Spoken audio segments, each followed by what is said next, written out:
This conversation about building up your blueprint. It's time to take it, cause time is wasted. Go grind and chase it, don't lose it. This generation need integration with information to move with. An inclination that is abiding in entertaining improvement. Yep. Hey, what's going on, Blueprinters? I hope you guys are having an amazing day today because listen, I am, and my guest on today's show, I'm super excited for today's guest. Guys, I've brought someone absolutely special for you. I know we haven't had a guest on the platform for quite some time, but I did some digging and I did some work and I had to hunt, lift up some rocks and everything. But I found someone special for you guys, and I think you're going to appreciate today's guest. I have not only, he's a sailor, he's an author, okay? 45 years in the game, ladies and gentlemen. As you guys know, I'm a baby. This young man here, I want to emphasize that.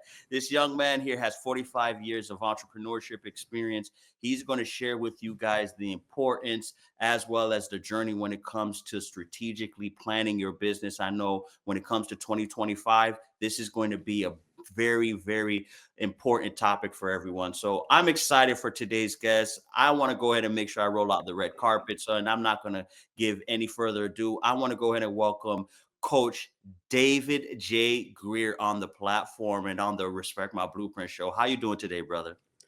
I'm doing fantastic, Wesley. Thanks so much for having me here. You're absolutely, man. This is, we've been able to link up. We've been able to go ahead and make this happen. Thanks for making this happen and everything. And, just to let you know about the show, which we already discussed, this show, we like to go ahead and give our viewers the blueprint to success.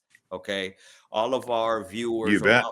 Most of our viewers, they're aspiring or, they're just starting out in their entrepreneurship journey. So with that being said, I want you to go ahead and qualify yourself or just share with the audience a little bit about yourself. Not qualify, share with the audience about yourself as I've tried to, roll out the red carpet for you, but go ahead and let the audience know who you are and what does Coach David J. Greer does.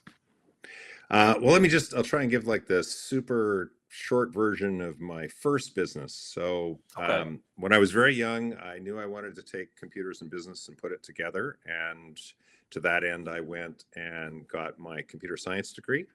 And while I was getting my degree, I had a part-time job where I met a consultant who I ended up working with on a project. And he had just founded a software company. And in fourth year at the University of British Columbia, I joined that software company as the first employee after the founders. And it was named Robel for the two founders, Robert and Annabelle. That's where it comes from. Google's really well because it's a made-up name. Okay. And a condition of my employment was I had to write an abstract of a technical paper, like come up with an idea for a technical paper, write an abstract, and submit it to the 1980 Hewlett-Packard International User Group Convention, which I did. Okay. And it was accepted. So then I had to go write the paper. And then while I was still in fourth year at UBC, I went to my professors and let them know I was taking a week off so I could fly to San Jose, so I could go to this conference, and I gave my first technical presentation. And I was 22, standing up on the San Jose convention floor, telling a bunch of computer geeks about this cool software and what it could do for them. And, a decade or two later, I found out that's kind of the essence of marketing and sales.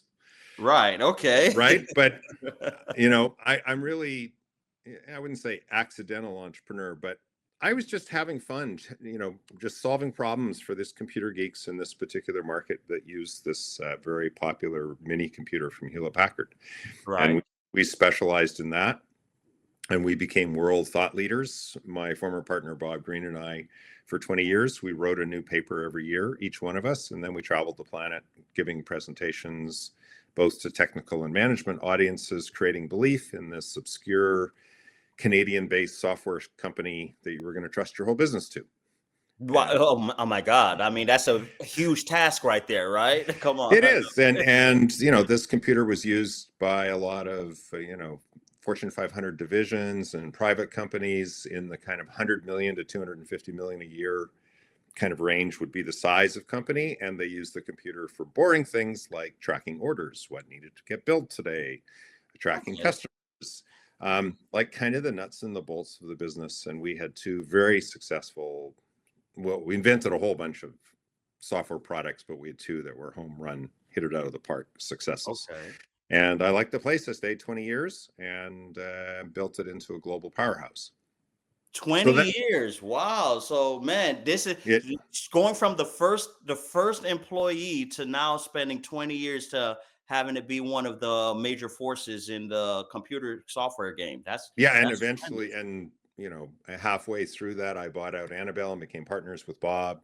And we also had other corporate organizations in that period. So as I like to remind young and stage entrepreneurs, maybe not an age, but people who are starting their first business, like there are no overnight successes, right? Like absolutely. Robel was a typical overnight success.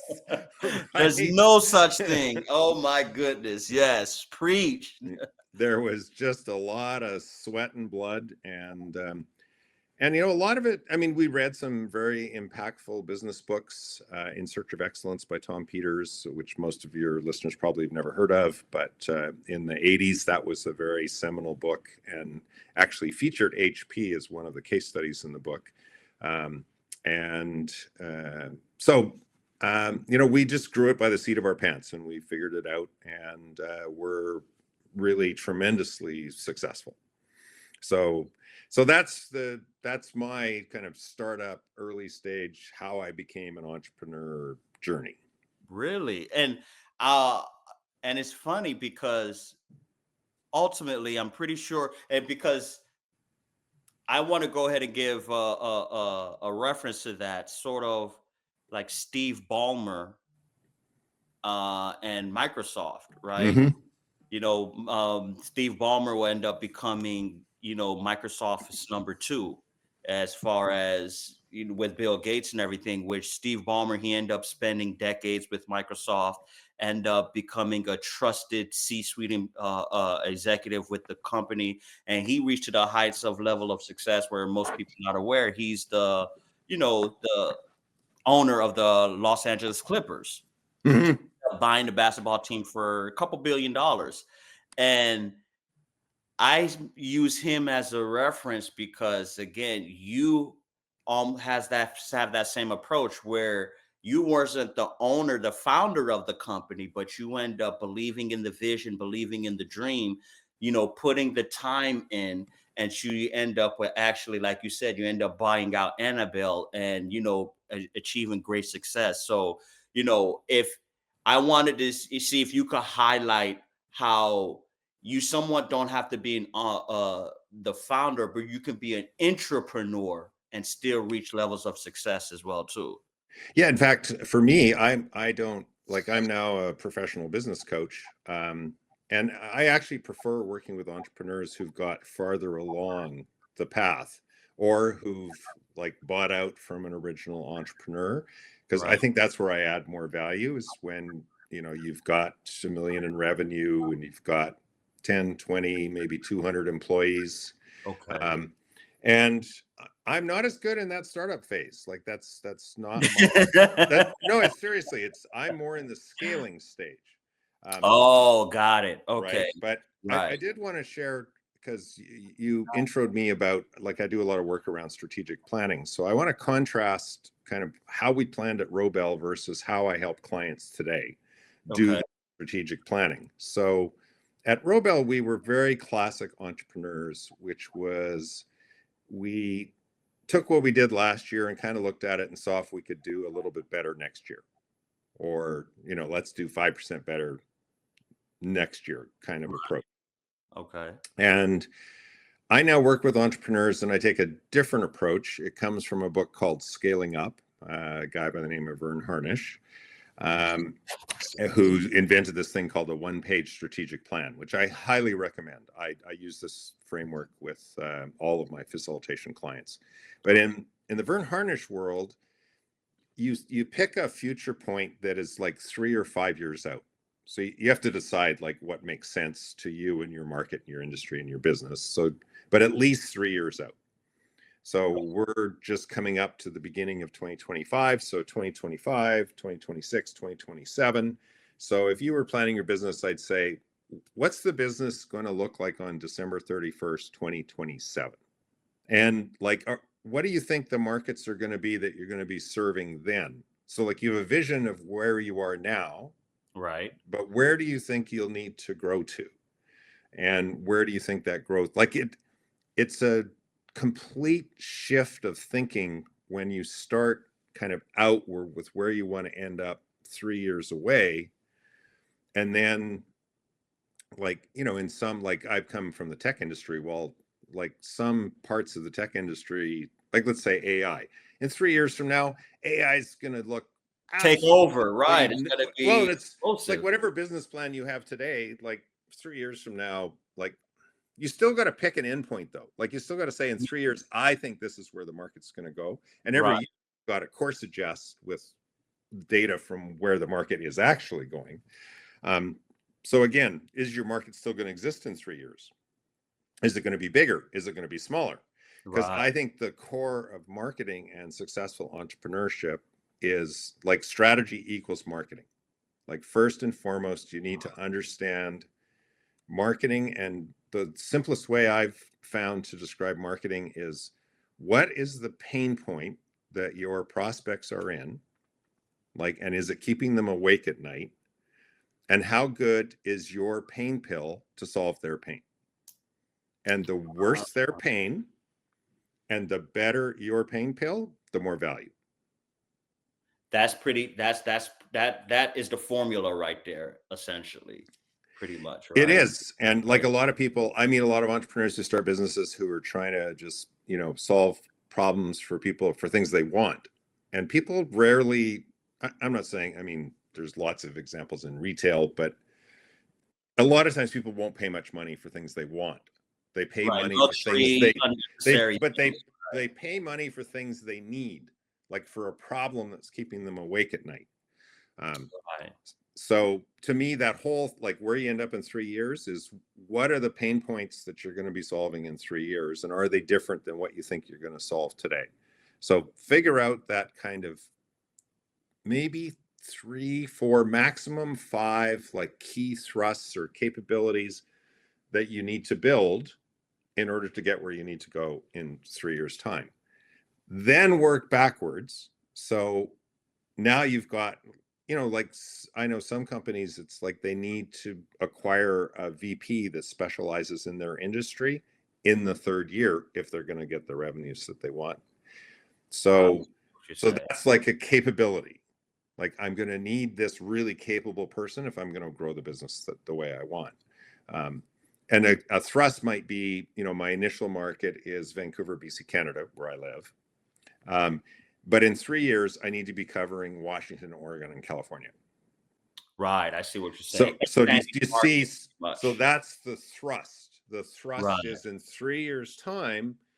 Now, it may be that in 2025, I'm not going to do anything to approach those markets. Like I want to be there by the end of January 31st, 2027. Right. Okay. Right. But it's like, so what do I need to do in 2025 to set myself up? Because you probably need to start doing something about it in 2026. Oh, I see what you're saying. Right. That's where the working backwards approach comes. That's the working backwards. And again, my experience as entrepreneurs set too many goals, not too few. Too many. Like too many. It's actually like in planning sessions that I facilitate, it gets brutal towards the end when I'm forcing people to make decisions. But that's what I do. That's what they pay me for, is to force them to make that decision. And for example, for a yearly set of goals, I'm not let them choose more than 5. No more than 5 yearly goals. Correct. I like that. Okay. I definitely want to take that into mind there. Okay. And they need to be crystal clear goals. Like a lot of people pick goals, but it's like a year from now, if we get together, like how will we know definitively whether we crossed the finish line and succeeded at this goal or not? So people will say, my goal is in a year to improve customer support. or customer service? Right. Okay. Okay, well, that's a meaningless goal. Like, what, right? How are you going to, so And it's my question, vague. It's not no substance behind that. Right. right. So my usual question is, how do you measure customer service today? Oh, we don't. No. Oh, okay. So maybe a realistic goal for the year is that you have a system in place that consistently measures customer service, and that system has been in place for at least one quarter by the time we get to the end of the year. Got it. Okay. Okay. Now we can get a year from now. We can say, did we put a system in place to solicit feedback from our customers and survey or whatever system we come up with, Right. and did we in the last quarter did we measure it and actually have the data in our hand? Like, that's definitive, because either those things came true or they did not. It's binary. Which, let me ask you a question. And I work with entrepreneurs as well too. And you're right. The marketplace, they react better to a product or service in a space of need versus luxury, right? Mhm. And I could appreciate that because me being in the personal finance, we're in a space of need. In order for any individual to achieve any type of success, whether it's personal or professionally, they need to be able to have their personal finance, their credit, and Mhm. things of that nature, right? So my question to you is, why do most just entrepreneurs, struggle in the 3 to 5 year planning phase? And that's also a pain point I've also noticed a lot about, because usually my first question when I do coaching and consulting in my mentorship is, where do you see yourself 5 years from now? Okay. Mhm. Or Right. what is it and they usually struggle to answer it, because they'll either give me one or two answers. Okay. A very vague answer or Yep. a very generalized answer. Oh, I want to make $100 million. I want to Right. do this, right? But that's very generalized. I So, want to dominate the world. right, Right. so why do entrepreneurs struggle when it comes to that right there, mainly? I think it's a variety of reasons. One is they don't have any practice in business planning and creating Okay. business plan. So I think Great. there's just a core knowledge gap. Okay. And I think also, there's the vision of where you want to go and world dominance, which I'm totally willing to buy into if that's what you want to do. Hey, I'm Right. I'm on board. Yeah. And like, so what's your path to get there? Like, that's That's great, where the but struggle there, right? what's your goals to do that? And then additionally, entrepreneurs are really loath to write it down. Like, I- oh, part of what I do is I get people in a room at the same right. time. That's probably half of what people pay me for, because I work with uber high performing entrepreneurs and teams and businesses. So when we do quarterly, we do a planning session every quarter So you with, galvanize them and bringing them all in. well, I get lock it in the calendar and I get a room booked and I double check, and then when we lock it in, it's like, you better be there. Let's make it So happen. Okay, yeah. yeah. And that accountability piece. So let me just finish. So we have the 3 year, 5 things you want to, key thrusts and capabilities you want to build. There's the 1 year crystal clear goals, no more than 5. And then Right. every quarter, I really recommend that you come up with the set of goals for the quarter to get you to where the set of goals that you have for the year. Okay. So, and the basic thesis of scaling up is that there's 13 weeks in a quarter. You make your decision, you start really going hard against those goals for the quarter. And in the worst case, like, you totally blew it, you totally chose the wrong goals, new information shows up. Well, you only went for 13 weeks and you've still got like the rest of the year to catch up. Like, it's eminently recoverable. World's not over. Whereas if you go a whole year without reviewing it, you could be in serious shape or hemorrhaging cash flow. Like, so that's why a lot of this is about that meeting rhythm and the planning rhythm. Makes sense. And then Okay. also, like, so this thing has this 1-page strategic plan. So again, the thing is to get all of this stuff and some other really critical core aspects of your business written down, And again, it's written down. See, that's the key, right? That's the key. So here's the deal. Right. As entrepreneurs, like every entrepreneur I've ever met and every super high performing person that I've ever met suffers from the shiny red ball syndrome. The shiny red ball syndrome. Yeah. Yeah. Oh, look, Yeah. there's a shiny red ball going over there. And their eyes just automatically follow the ball, right? And then our business, we should go do that. We should go start building a product for that. Right. Just totally abandon ship of what you've been working on. And then, yes. So that's one thing. You know, and sorry to interrupt, you know what kills that right there? The word of serial entrepreneurship. Instead of just hyper focusing in on one, building that out, people want to go ahead and think the word serial entrepreneur to mean they could explore each and every toy that comes before them. But yeah, go ahead. Well, and if you have enough bandwidth, and you know, I think when you have a couple of businesses under your belt, you can do that. But then you become chairman of the board of each of the businesses that are pursuing that, not the CEO. Right. Like you're core to the strategy and where you're going and monitoring it, keeping people accountable, but you can't do 5 businesses as CEO. Not super high growth, high performing businesses. It's not possible. So shiny red ball is one problem. Then the second is entrepreneurs, because most of us went into business to start a business to maximize our freedom of movement. Maximize the freedom of movement. Yeah, so like we can choose where to go and how hard to work and what our schedule looks like, right? And that's a big part of the appeal. And I get it, because I've been that way for a long time. Right. So when we write things down and we commit to it, I restricted my movement. And I can't like change my mind 4 weeks in. And like I have had a lot of conversations with people who work for entrepreneurs who say, my single biggest struggle is the entrepreneur doesn't choose like a set of goals and then stick to it. And so I'm over here pursuing this set of goals on the right. And then 4 weeks later, the entrepreneur shows up in a meeting, says, "Oh, no, we're gonna go over here." And like all that stuff I just got barely building some momentum on, it like gets killed off because now we're heading off to the left. Right. So that is part of but that discipline to me is what you need if you want to build a successful business. That discipline to stay on track and not zig and zag.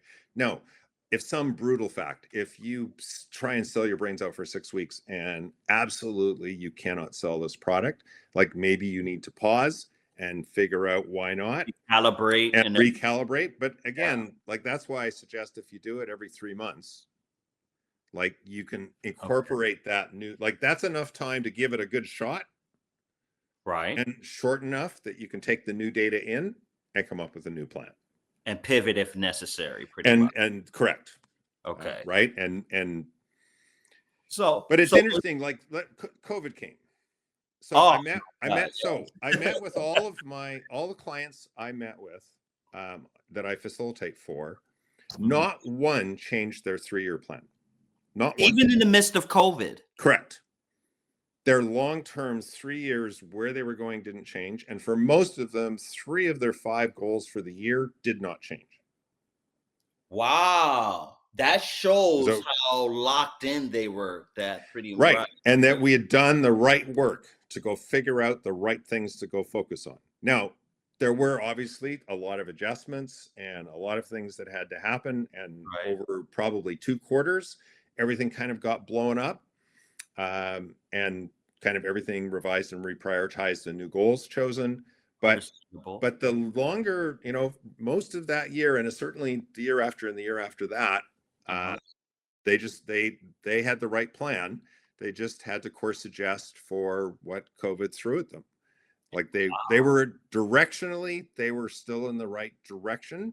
And it was just a question of managing through this crisis, like we all were.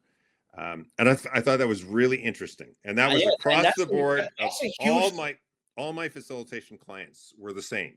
No that's exception. A huge testament to your method as well, too, because you're talking about a world-changing event, which not only was it a world-changing event, COVID ruined a lot of business and business models, right? Mm-hmm. Because COVID caused a lot of people, it forced individuals to pivot, which Another huge example I want to mention is AI, right? AI has now come in, it has been introduced to the world. It has completely rocked things such as academics and technology and everything like that, which I want to ask you because without going into obviously you're old school, right? Because of your experience, let's put it like that, your experience and wisdom. But you see such a game changer like AI come. How have you been able to adapt? And what are your thoughts on having AI? Although you mentioned COVID, your methodology has been able to keep your students on track. How are you able to go ahead and replicate that with now the introduction of something like AI? So as part of the framework and part of the annual planning session, we do a piece of the agenda where we look at strengths, weaknesses, and trends. Strength, weaknesses, and trends. I like, okay. Right. So I survey people ahead of time of what the trends they see impacting like the next 4 or 5 years. Okay. And so, in my facilitation clients for the plans for 2024, I think AI was in the top 3 for most of them. But it was a trend. It wasn't like we're going to fundamentally change the way we do things, or it's going to fundamentally change our business. And like, one of my clients is a very successful private equity firm. So they in turn own like several operating companies. And again, in none of their operating companies, they're watching the trend and they're seeing how they might apply it, but it's not like game changing. Right. Okay. And on a personal level, I find AI so far for me to be nothing but crap. No, don't say what. No, I'm telling you that like the use cases I give it produce like really, really bad stuff. Yeah, well, it's in its infancy. Do you see an explosion on it? Do you see it maturing or anything like that? I don't know. I really don't know. I mean, I know a lot of people are using it successfully, they say. I also see a lot of really, really bad marketing images. Oh, really bad. Like you think that's professional. So and I've been a VP of marketing of like a 35 million a year publicly traded company. So, maybe I'm a little biased. Like I let's just say I have very high standards. High standards, okay, which is fine. What I think we should be projecting with our brands and our businesses. Yeah. So anyways, I was at a social media conference last week in Vancouver with probably some of the top social media people in Western Canada. And again, none of those people said they were successfully using AI to generate content, like actual copy. Right. I see what you're saying. Right. Yes. All right. Consensus seemed to be it was best used to brainstorm like ideas and come up with maybe ideas that no one would think of, or it's just more of a spark plug, right? Just to go ahead and spark some, right? Okay. But even that is still like a very small set of data points. But again, for most of my clients and my one-on-one coaching clients, AI is not fundamentally changed how they think about the business, how they operate the business. It's something they're watching and seeing how it might be applied. But it's not yet for them being like a huge game changer.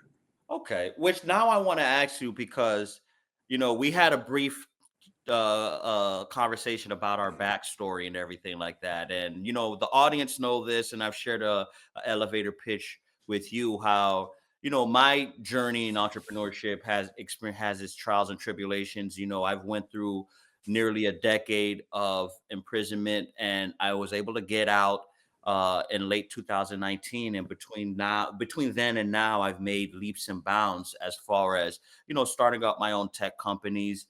Not to the level of success I would want it to where you would, right? But you have to start somewhere. You bet. And I'm still going through the trials and tribulations and everything. And you shared with me, which I'm hoping you can share with the audience, you've also went through your trials and tribulations and everything. So, I wanted to see if you could share with the audience how hard entrepreneurship is. Like you mentioned earlier, there's no such thing as overnight success, right? entrepreneurship is a constantly evolving and growing journey and everything. So if you could share some of the roadblocks you have to encountered and you had to overcome to be able to achieve the level of success you have. Yeah, so I gave you the story of my entrepreneurship, like for the first 20 years. Okay. My early 40s. Right. Let's roll that tape forward for just a couple minutes. Okay.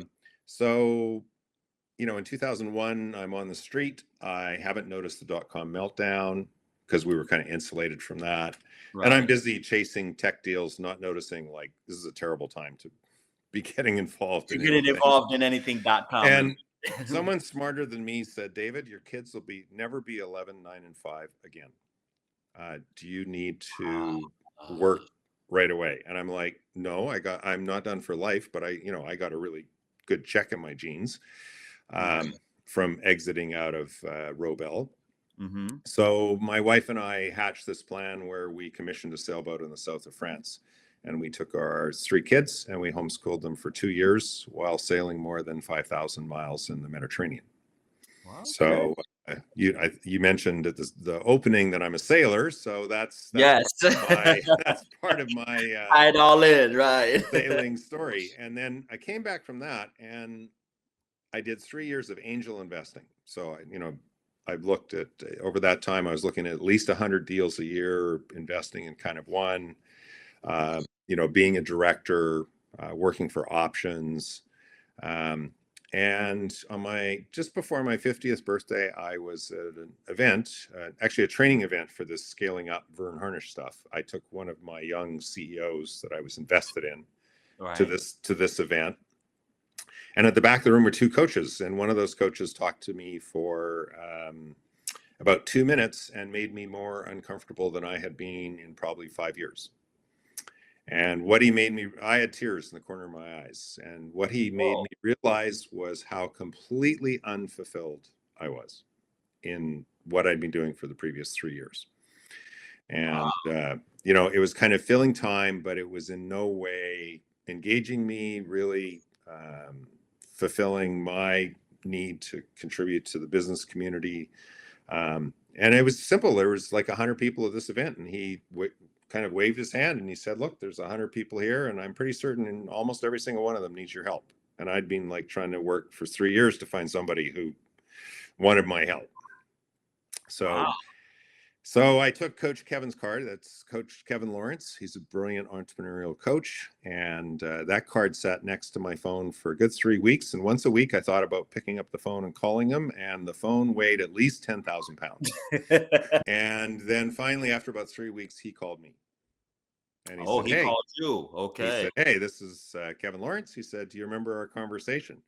And I'm like, yes. I didn't say, I haven't really thought about much else for the last exactly, right. And I hired Coach Kevin and we did our first coaching session on my 50th birthday. Wow. And Coach Kevin is my kind of guy. You're all in or you're all out. And so the first coaching session I had with Kevin was 2 8-hour days.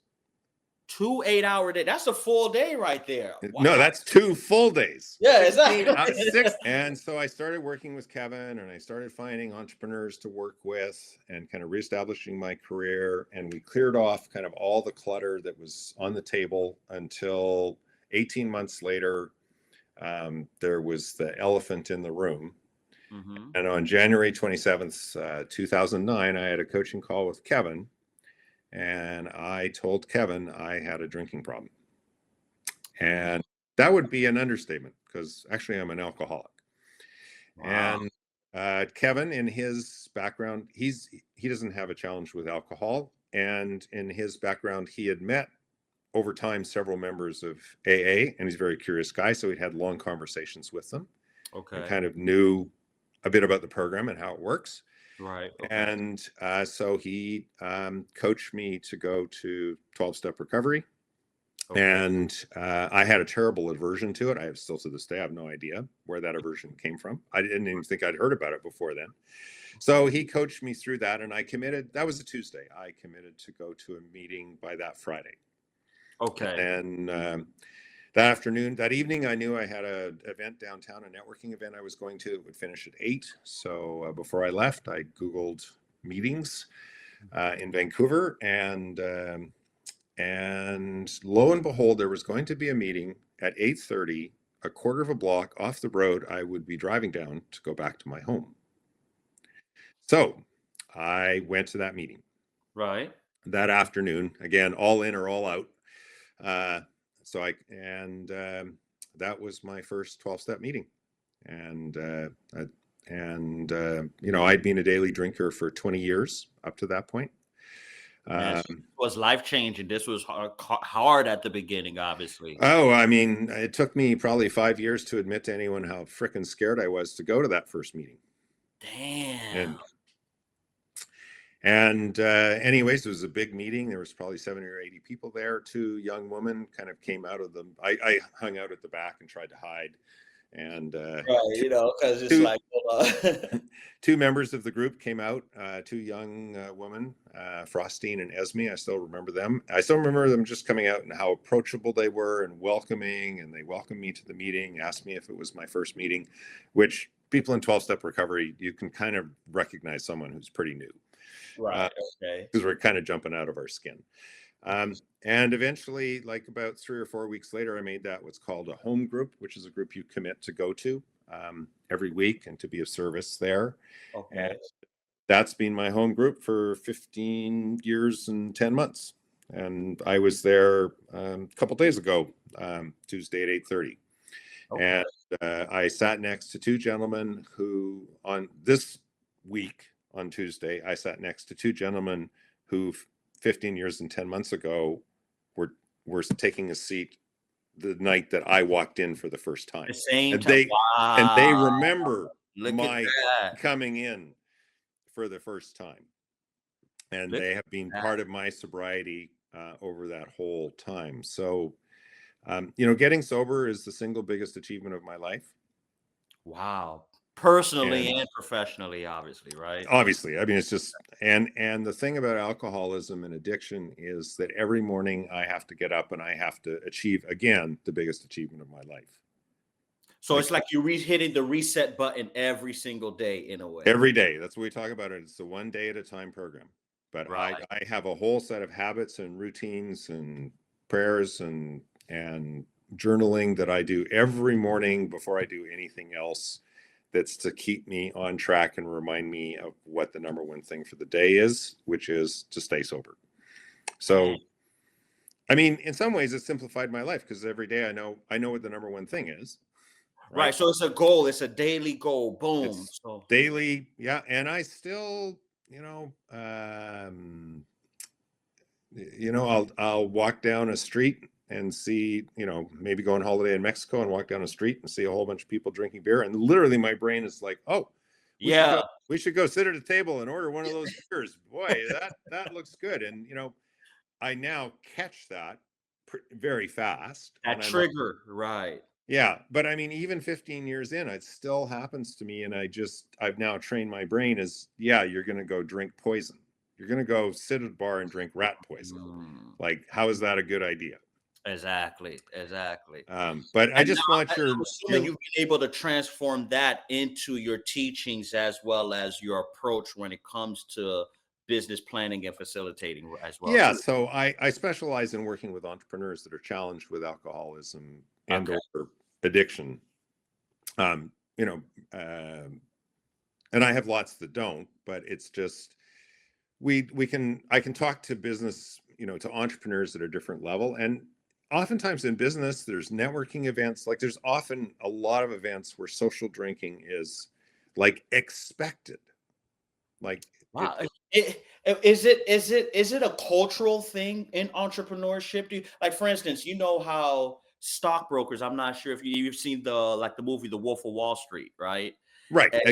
Again, there's that stereotype, which I think that culture that they're on coke and is it more of a culture thing with entrepreneurship that maybe because you're always driven, you're always high speed and Uber trying to get to that goal that maybe you need that thing to take the edge off a little bit, something? Or there's that part of it, but also like a lot of people want access to entrepreneurs, a lot of service providers. So there's often networking events for entrepreneurs. And I can tell you, when you go to those events, generally the booze is free, because it's Yeah, the right, people, right. who want to sell services to the entrepreneur, they Right, like sponsor the event. Right now, it might be put on by like the local technology association, right? Um, right. but it's just, and if you go to galas and you're an entrepreneur, again, there's just like so much booze. And in Yeah, high-end sales, like complicated sales situations, typically the CEO has to fly down and like have a big dinner with the VP of finance and like the boss's boss, right? yeah. And along with all the people who are involved in the deal. So there might be a couple people from your company, including you, and 5 or 10 people from the company you're trying to prospect, or close the sale with. And, I had one of my clients who's not an alcoholic, but his business was that kind. And he came back from one of those and he said, everybody had a couple drinks before the dinner, and then we had a bottle of wine each. Oh man, talk And about lighting the mood, right? and he said, is that alcoholic? And I said, well, I don't know if anyone at the table is an alcoholic, but I can tell you that, by definitions of both the Canadian health authorities and the American health authorities, that's alcoholic drinking, which Mm, would be for a man more than 5 drinks, like in a single session. And right, especially 5 drinks without taking a break with a non-alcoholic drink in between. in between makes sense. Okay, Right. right. So, and yet, for him, like, that's the total expectation, Normal, right? right? I mean, Yeah, he felt uncomfortable turning down the drink because it was so entrenched in, this is how we do business in this kind of, and there's lots of businesses where that's true, and there's lots that's not. But the thing I can bring to entrepreneurs is I can help coach them through, what do you do in situations like that? How do you go to a networking event? And I have 3 or 4 things that come out of 12-step recovery. They're not things I've invented, but I can remind them, this just, this like is if not you go to a normal. networking event, like, and if you go to some, like a gala with your spouse, have you talked to your spouse about an escape plan? Like, what if you get overwhelmed and triggered?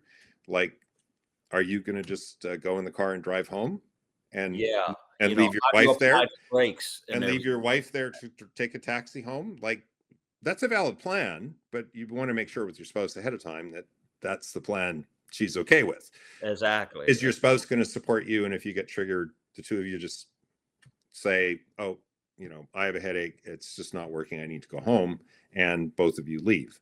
But it's like, whatever you do, make sure you've got an escape plan, and hopefully you don't get triggered, you have a good time, you're there for the whole night. But if you have an escape plan, then if you do get triggered, then you know immediately what to do, What to do, right? How because to, you pre-planned it ahead of time.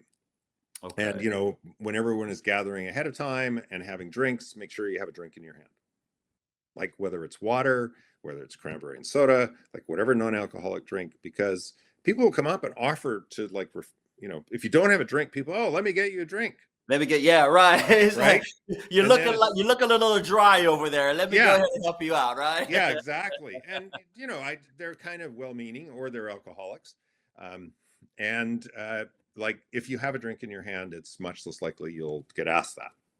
Makes sense. So I just, so I just always make sure I have a glass that's got at least water in it, and then I make sure it gets topped up. Okay. Then I don't get asked. So I mean, someone in recovery has to deal with this. Like, it doesn't matter if you're an entrepreneur or not. It's just my experience is entrepreneurs are more likely to run into these situations. And also, if you were an alcoholic and built your business around, Friday afternoon booze ups, and now you're just getting sober, like, how do you, How effective can you really be, right? well, and what do you do in that situation? And we'll talk it through, and some ideas, and, you know, um, and how much you want to share. But for your listeners, I guess more than anything else, is just, I want them to know that no matter what you're struggling with in business, whether it's alcohol, whether it's drugs, Mhm. there is help. And my belief is, it's impossible for us to solve this alone. You Okay. need to reach out to someone else. Which I want to highlight something here, and I want your opinion, because before you got with Kevin, you've already had 20 years in business. Mm-hmm. All right. Even at that stage when you got under the mentorship of Kevin, I want to get your opinion on the importance of mentorship, because I feel that's another thing entrepreneurs really overlook is they're either scared, afraid, or maybe stand in their own way when it comes to mentorship. So you, you know, again, you could have easily went through 20 years and say, you know what?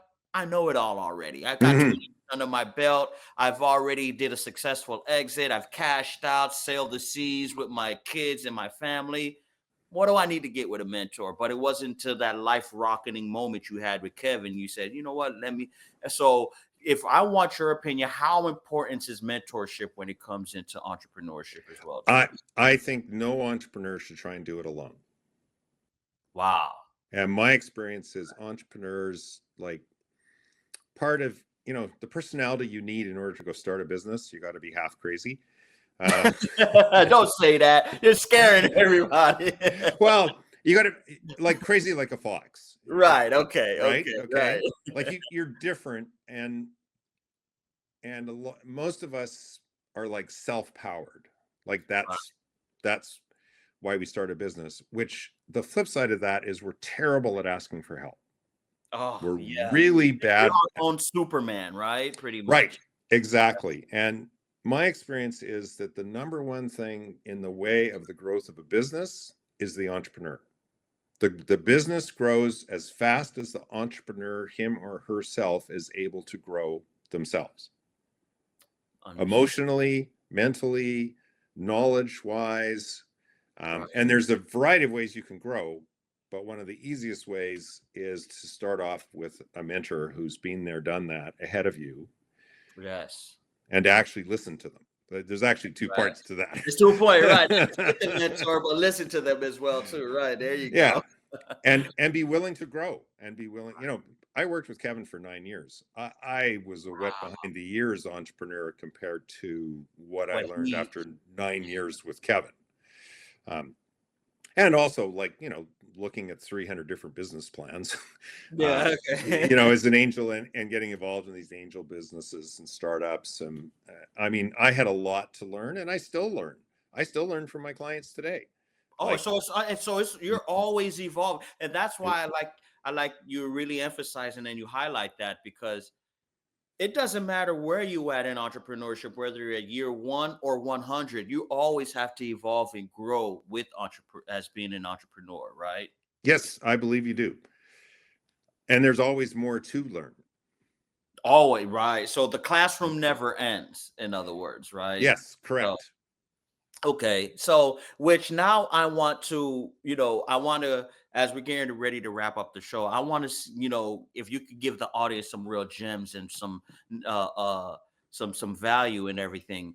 What is your strongest recommendation for?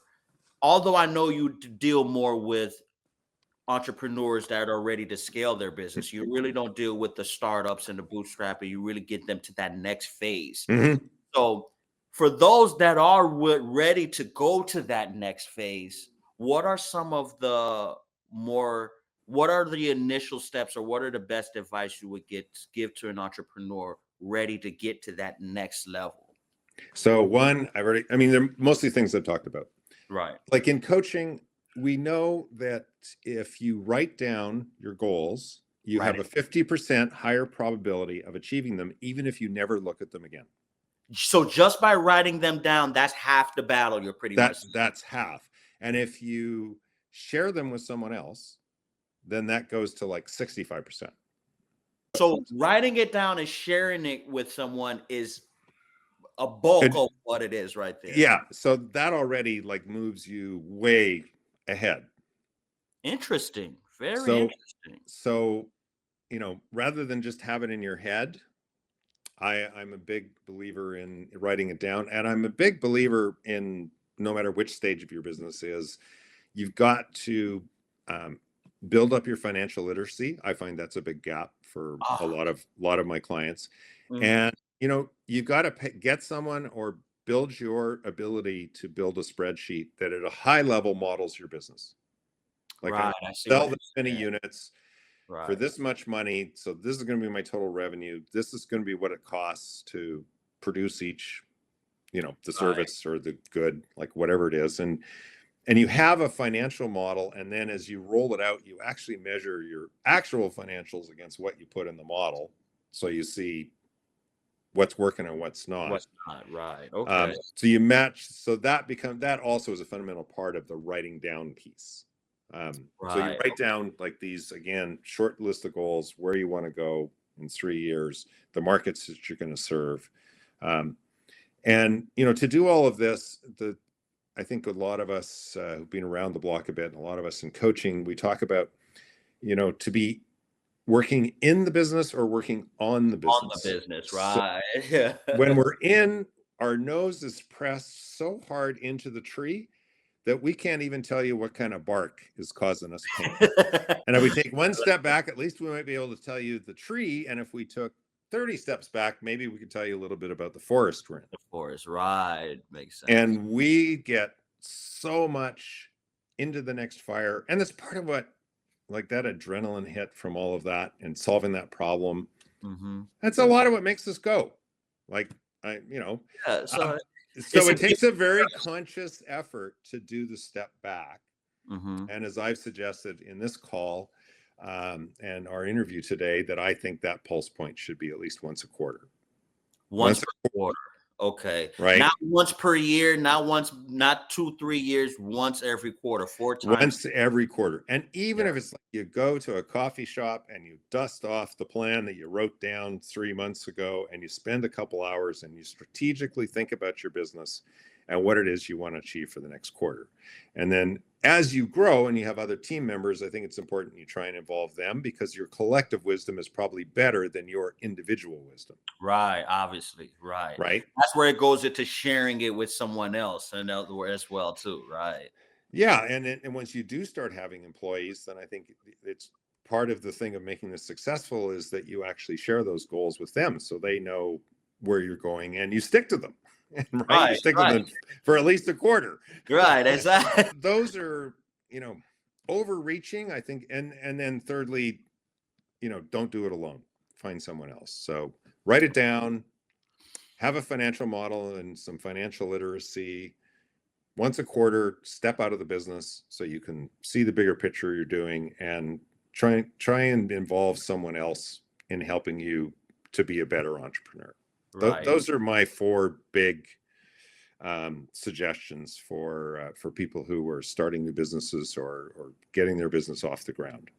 Awesome. And which I definitely agree with you on the last point, because I always have this saying, you can make $1 million for yourself. You can't make it by yourself. You're going to need, so even the most hyper successful individuals, from where you want to go to Elon Musk, Bill Gates, or Larry Ellison, they all was able to galvanize, inspire, and collectively build a team in order for them to reach the goal. And, everybody has to be aligned with that vision. It's the main. One person can be in charge of the vision, but you still need a team to be able to help implement it and build it as well too, So, but Coach David, man, this has been an honor. You have brought a lot of gem and a lot of value to our viewers here. Again, it's not often I'm able to have a guest as someone with your expertise, wisdom, and experience. Man, you have definitely brought a lot to the table. So before we, wrap up the show, is there's, anything that you got up and coming for 2025 you want to share with the audience? I know you have a book. If you want to highlight everything as well. I'll highlight something else. So if people want to contact me, it's my website's the easiest way, coachdjgreer.com. So Coach, D as in David, J as in James, Greer.com. The top left corner of every page on my website has my email and my phone number. So reach out. And I want your listeners to know that I have an offer of 1 free hour of coaching to anyone who is feeling stuck, wants help in their business. So take me up on my offer. And just, again, visit the website and reach out to me, give me a call, it's probably easier to send me an email. Okay. And we'll set that up. Awesome. Which, guys, I'm definitely going to include the link in the description. If you're looking to scale your business, obviously, if you've stayed to this part of the show, you've already heard, David's story, the experience he has. He usually don't even deal with startup businesses. He deals with businesses that are ready to take to the next level. But if you're looking to take your business to the next level, if you're prepared to do so, I highly encourage you to take advantage of his offer. He charges quite a penny to be able to give that 1 hour mentorship. So to him providing that gem, I want to thank you for providing that to the audience. I hope 2025 is a year of another level of growth for you, brother, and I'm hoping we could do this again as well, too. I had a great time. I hope you had a great time as well. I had a great time. Thanks so much for having me here, Wesley. Absolutely. Absolutely. Well, listen, guys, thanks for tapping in. Again, you can check out an episode every Tuesday and Friday. And also, guys, holidays are right around the corner. I do want to encourage everybody to be safe. Please stay consistent on your entrepreneurship journey. And again, last but not least, tap in with Coach David Greer here so he can help you get to the next level. Guys, have a blessed day. Smiles are free. Give them away. Have a blessed day. And we're going to catch you on the flip side. Take care, guys. Bye-bye. Peace. Blueprint, yeah. Blueprint. This conversation about building up your blueprint. It's time to take it, cause time is wasted. Go grind and chase it, don't lose it. This generation need integration with information to move with. An inclination that is abiding in entertaining improvement. Yep, West Paul with Blueprint. This guests are exclusive. Get on and tune in and then learn some new tips about credit, finance, investment. A nice chance to get rich and buy land. Flip it, quick 9 bands. Learn all the skills from Wesley did it. Learn how to build successful business. Run up a mill and get the digits. Run up a mill. Look, safe place where guests are speaking. Based off financial freedom. All facts, no cap, believe it. Podcast, you have to see it.